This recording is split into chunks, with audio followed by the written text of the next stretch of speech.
তোমরা যারা আমার ফেসবুক ফ্রেন্ডে আছো তারা সকলেই জানো যে আমার পা ভেঙেছে বলে আমি কদিন ধরে বাড়িতেই আছি বেড রেস্টে।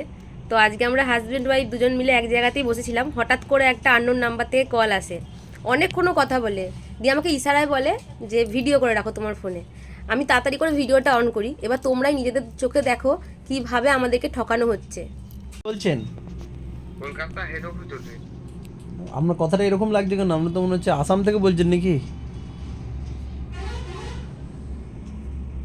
কেটে দিল ভয় দেখলে। আপনার ক্রেডিট কার্ডটা চালাচ্ছেন না অফ করে দিয়েছেন? 500 টাকা করে কেটে নেবো, এই করে নেবো। কেমন ঠকবাজি শুরু করেছে এরা। এবার আমার জায়গায় যদি কোনো অন্য কোনো মানুষ হয়, আমার বাবাকেই যদি করে বা আমার মাকে যদি করে, তাহলে কিন্তু তারা কিন্তু সামলাতে পারবে না এই জিনিসটা। তারা হয়তো বলে দেবে, হ্যাঁ পয়সা কেটে নেবে মাসে, তাহলে এই পাসওয়ার্ড যান, আপনি টাকাটা টপ করে তার অ্যাকাউন্টে ঢুকে গেল। ক্রেডিট কার্ড তার ইউজ করে তার পয়েন্ট সমস্ত কিছু, তার টাকা পয়সা সব নিয়ে নিল। এবং এই ফ্রড থেকে রক্ষা করবে কে? তাদেরকে অনেক মানুষের যারা বোঝে না, আমার মা বাবাই আছে এরকম করে দেবে।